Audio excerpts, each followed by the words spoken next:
Dando continuidade ao curso de processamento de imagens e computação gráfica, neste vídeo vamos tratar sobre os conceitos relacionados à translação de uma imagem e à rotação da imagem. Para isso, é importante nós conhecermos que a biblioteca disponível para poder fazer esse processamento, que é a OpenCV, já tem alguns métodos já pré-estabelecidos que nós podemos fazer a utilização dos mesmos, né? Então, ela está ali, tem alguns métodos mais avançados comparados com as outras bibliotecas, já vimos anteriormente, e nós podemos fazer uso desses métodos que facilitam bastante, principalmente quando a gente vai trabalhar com essa parte voltada à visão computacional. Então aqui nós precisamos conhecer primeiro quais são as matrizes de transformações geométricas. Especificamente nós vamos trabalhar com a de translação, rotação e escala nesse vídeo. Lembrando que a identidade ela trata apenas de uma matriz onde não tem ali uma modificação com relação aos parâmetros da imagem. Na escala nós vemos que ela tem ali uma diagonal onde nós podemos observar a modificação dos elementos através desses dois fatores. Na rotação nós temos aqui a modificação sendo realizada através do ângulo que vai ser feita a rotação, e a de translação através dos parâmetros que estão relacionados ao parâmetro em translação para X e translação para Y. Nesse vídeo nós não vamos tratar sobre o cisalhamento, vamos tratar apenas sobre translação e rotação e também a parte de escala. Com isso nós temos aqui o conceito inicial baseado na parte da translação da imagem. Então nós temos ali dois pontos que nós estamos trabalhando aqui de forma matricial, seria o ponto X e o ponto Y, onde eles vão receber um fator de translação Tx e Ty, que vai gerar um novo valor de x e y, que nós estamos chamando ali de x' e y'. Então aqui, exemplificando, nós colocamos ali 4 pontos, onde ele tem coordenadas já definidas, no caso 0 e meio, meio e meio, meio e 1 e 0 e 1. E nós vamos fazer a translação desses pontos em relação a x em uma unidade e em y também relacionando com o valor de meia unidade. Então, quando nós fizermos essa transformação relacionando esses fatores, podemos observar aqui que o valor referente a x sempre vai ser somado a esse valor aqui de tx. E o valor referente a y vai ser somado ao valor que nós temos dentro desse vetor aí, que seria um vetor de soma com os pontos originais. Isso aí vai resultar exatamente nessa soma, nesses valores que nós temos nessa tabela. Para poder exemplificar, vamos olhar o que acontece exatamente com esses pontos, trabalhando no sistema de coordenadas normais.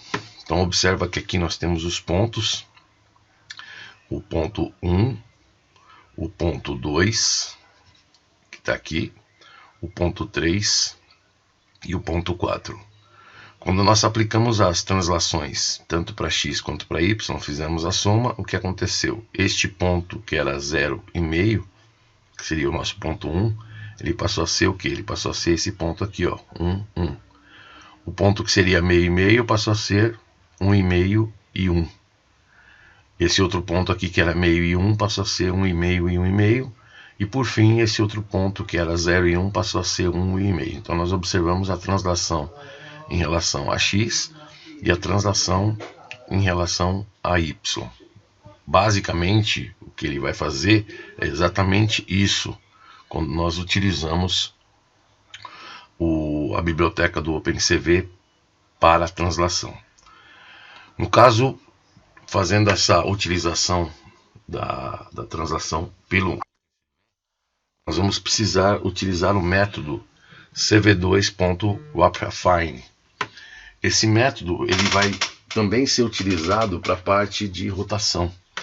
Mas aqui, especificamente de translação, a gente vai precisar do quê? A gente vai precisar da imagem, nós vamos precisar construir uma matriz de translação, que foi a mesma que nós fizemos aí para poder trazer o exemplo. Vamos mostrar quais são as colunas e linhas que nós temos na nossa imagem e o método de interpolação que ela vai utilizar para poder fazer essa translação. Nesse tipo de transformação, que seria o affine, todas as linhas paralelas na imagem vão continuar sendo paralelas na imagem de saída. Não vai ter nenhuma modificação, quer dizer, não vai existir cisalhamento com relação a isso. Agora, falando da rotação. A rotação, a matriz que nós temos de transformação é um pouco diferente, né? Então aqui nós temos os pontos novos.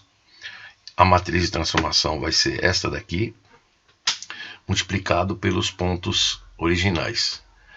Aqui já está sendo utilizada uma matriz para um plano 2D, para uma imagem 2D, tá?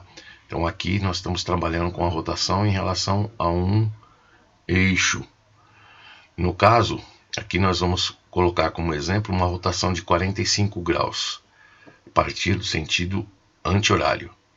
Então, fazendo aqui a multiplicação, né, dessa matriz pela matriz que nós temos aqui com relação aos pontos, nós vamos chegar a esses valores. E com esses valores nós podemos fazer a mesma coisa que nós fizemos para a translação. Então aqui nós temos o ponto 0,5, que seria 1, meio, meio, 2 e assim por diante. O que aconteceu? Esse ponto ele sofreu uma rotação, ele passou a ser menos 0,35, 0,35, que seria o ponto 1. O ponto 2, ele era meio e meio, passou a ser 0 e 0,71.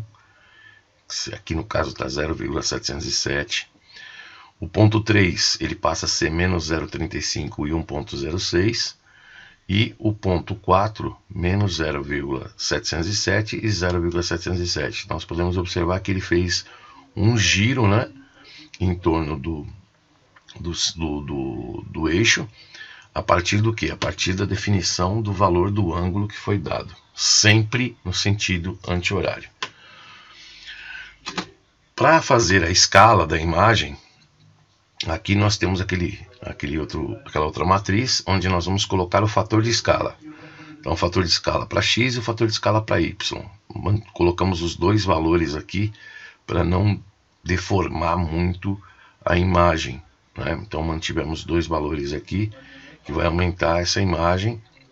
No caso aqui, com o nosso exemplo, seria relacionados aos pontos, né? Ele vai fazer a multiplicação de cada um desses fatores com relação aos pontos que nós estabelecemos aqui na nossa tabela. Então esse ponto aqui, ele passa a ser, continua sendo 0,05, passa para 0,075. Mesma coisa aqui, meio e meio passa a ser 0,75, 0,75 e assim por diante. Então, na montagem, pode ver que o fator de escala, ele aumenta nessa linha, pode ver que ele aumentou para essa linha e assim por diante. Em todos eles, ele manteve o que? Ele manteve o mesmo fator de escala. Para a utilização aí da biblioteca OpenCV, nós temos ali o método relacionado a isso, que é o de rotação, em que ele já traz junto também o fator de escala. Então, o que é necessário para poder fazer uso desse método? Observa que nós temos ali um CV2, Get Rotation Matriz 2D. Ele precisa, em qual ponto que vai ser feito o centro de rotação. Geralmente nós trabalhamos com o centro de gravidade da imagem, né, da foto, da figura, para poder fazer isso. O ângulo de rotação sempre vai ser medido no sentido anti-horário, como eu já falei, né? Ele vai ser positivo e, se for negativo, vai para o sentido horário. E qual o fator de escala que vai ser utilizado para fazer o dimensionamento dessa nova imagem. E aí nós vamos partir também utilizando o método CV2 Warped Affine, como nós já vamos utilizar para poder fazer que está relacionado à translação. Porém, aqui nós precisamos informar quem é a imagem. Vamos ter que criar uma matriz de rotação e qual vai ser a imagem de saída, levando em conta que nós precisamos informar também a escala que nós vamos utilizar. Essa escala que nós vamos utilizar sempre vai estar relacionada a quem? Sempre vai estar relacionada ao getRotation, que seria o método anterior. Então, para o código agora, né? Então, usando aqui o Google Colab para poder fazer o uso das matrizes aí. Primeira coisa que eu vou fazer é conectar aqui no Google Colab.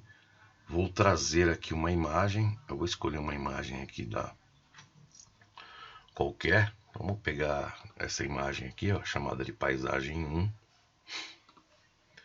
Ela vai ficar alocada aqui enquanto nós estivermos utilizando. Então, primeira coisa, para poder fazer aqui a parte de translação, nós vamos fazer o que?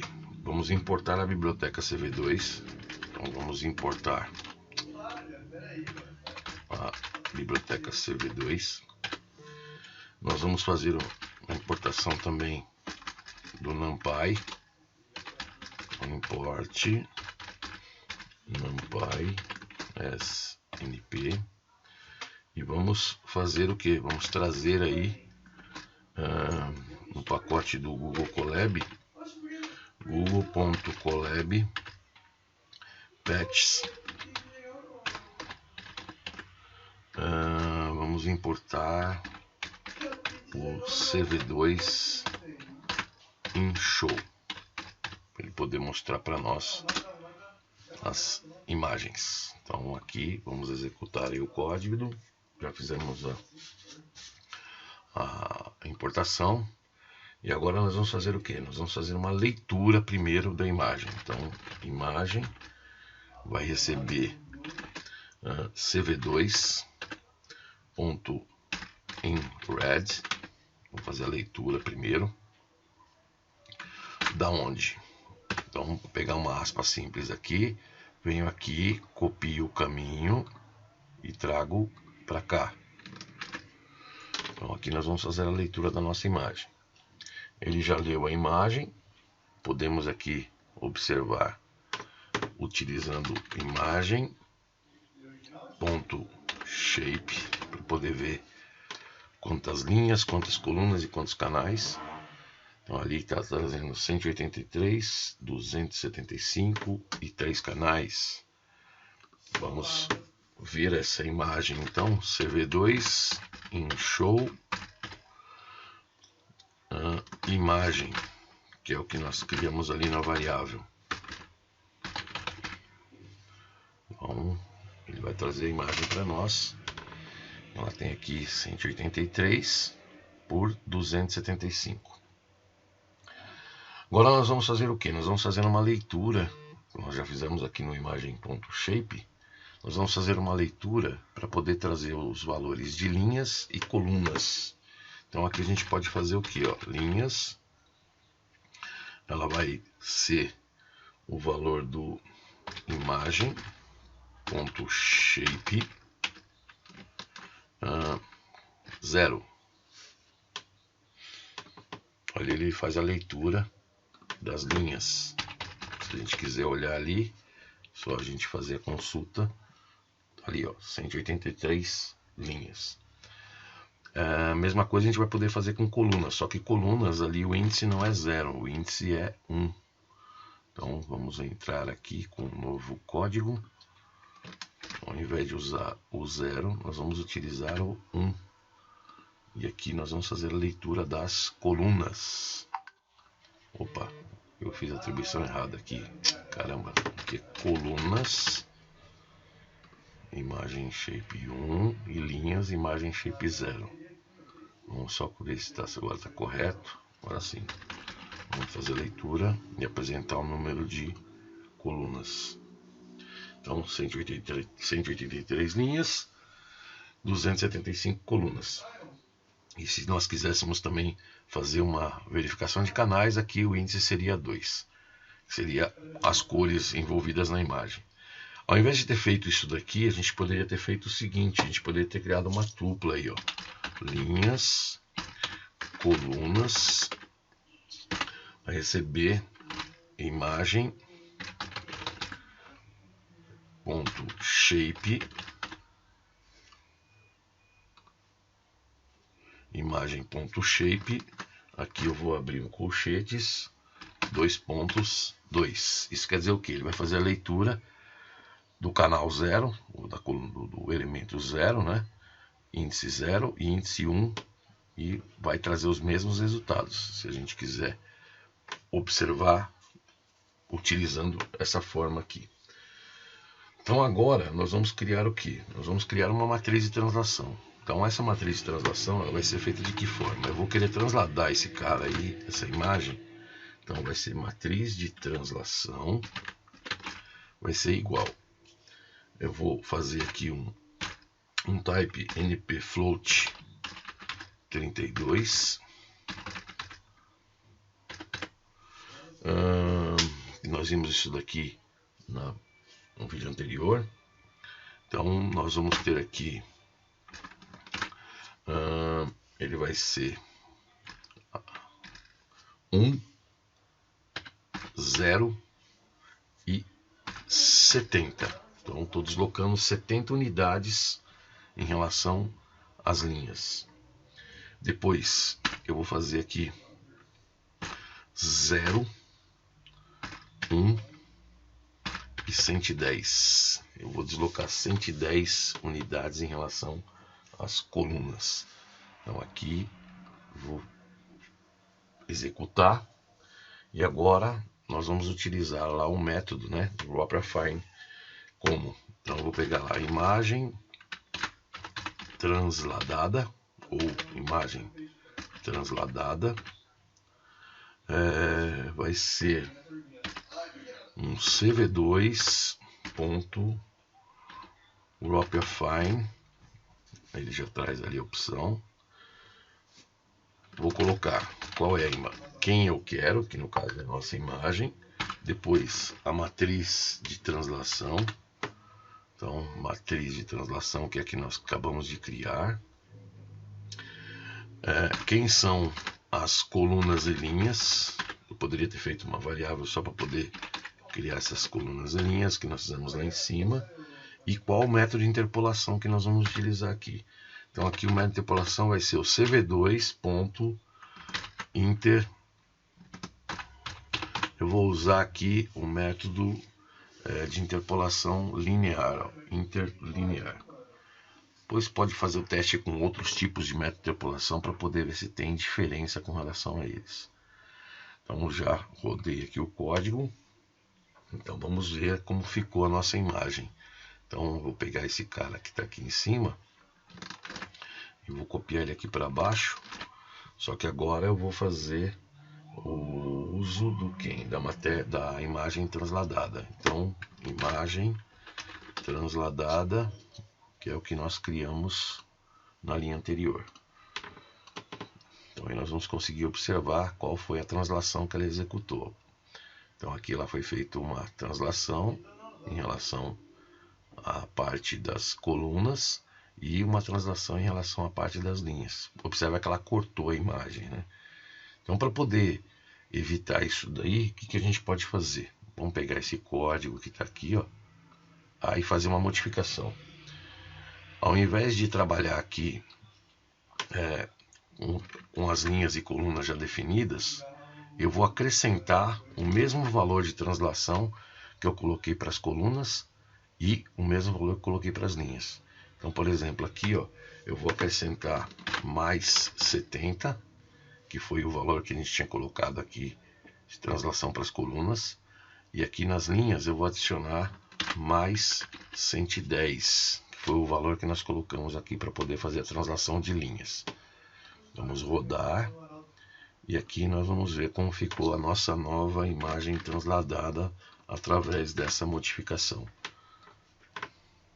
Observa que agora ela transladou e não cortou a imagem. Então ela traz o mesmo valor que foi adicionado para ele poder não cortar a imagem. Então isso daqui é algo interessante para poder ser utilizado quando você não quer fazer o corte da imagem. Agora, continuando aqui, nós vamos fazer o que? nós vamos fazer a mesma coisa agora, só que para a imagem na rotação. Então vou copiar ela aqui, ó, só para a gente poder ter a mesma imagem. Vou copiar aqui, que nós já temos ali o CV2, para ele poder mostrar para nós a imagem. Estamos garantindo que seja a imagem original. Com isso, nós vamos criar o que agora? Nós vamos criar uma matriz de rotação. Da mesma forma como nós criamos uma matriz de translação, nós vamos criar ali uma matriz de rotação. Só que a matriz de rotação ela é feita de uma forma um pouco diferente. Então, ó, matriz rotação, ela vai ser feita de que maneira? Nós vamos usar aqui o método CV2, como eu tinha falado lá na parte teórica, né? .get rotation matrix 2D. E aqui nós vamos precisar informar o seguinte, ó. Primeiro, nós vamos trazer o valor das colunas dividido por 2. Depois, nós vamos trazer o valor das linhas dividido por 2. Para quê? Para poder garantir que isso daí vai se basear pelo centro de gravidade da figura. Aqui nós vamos colocar qual é o ângulo que nós vamos querer rotacionar. Então, vou colocar aqui 30 graus. E vou colocar um fator de escala. Esse fator de escala que eu vou colocar aqui, ele vai ser de 0,7. Seria 70% da imagem.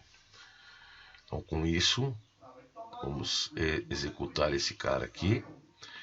Agora nós vamos criar ali a imagem rotacionada. Então, a imagem rotacionada vai ser o que? Ela vai ser um CV2 Wrap Affine. Vamos abrir parênteses aqui. Então eu vou pegar a imagem, que seria a nossa imagem original. Vou informar quem é a matriz de rotação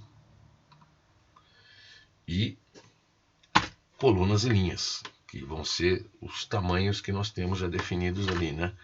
Que nós já definimos logo no início do programa. Colunas e linhas. Então, com isso, nós vamos ver aqui a execução da imagem rotacionada e vamos pedir para ele poder mostrar para nós aqui, ó. Vou copiar esse cara aqui para poder. E só vou alterar ali, ao invés de imagem, eu vou colocar aqui imagem rotacionada, para a gente poder observar como ficou essa imagem. Observa que ela girou 30 graus ali. Eu poderia até modificar aqui também da mesma forma como nós fizemos anteriormente, né? Para poder aumentar um pouco o espaço. Vamos ver aqui. Vamos aumentar isso aqui em 50. E vamos aumentar isso aqui em 50. Para ver como que ela vai ficar.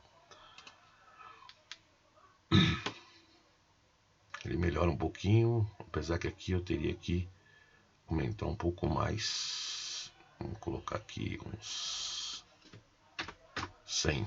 Que ele está girando e aí ele acaba pegando a parte superior lá de cima.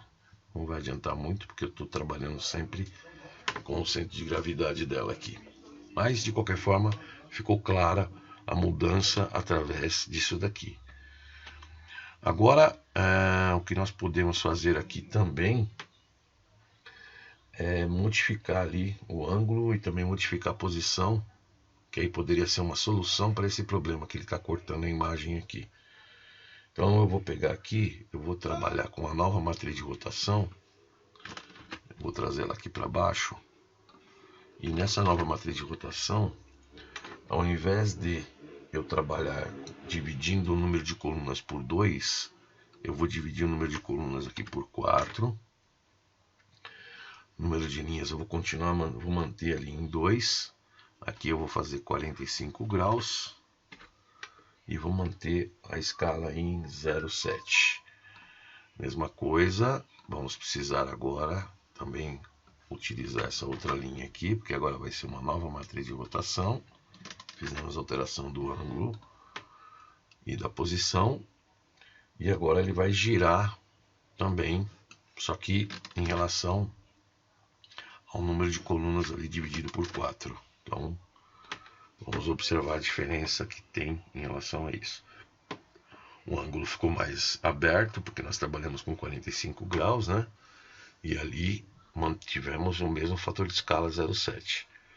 Então, se a gente pegar, fazer uma alteração aqui, ó, colocando esse ângulo como menos 30, vamos girar, nós vamos observar que a rotação é feita no sentido horário, ângulo negativo. Quando nós temos aqui positivo, a rotação é sempre feita no sentido anti-horário. Então vamos usar aqui os 30 graus.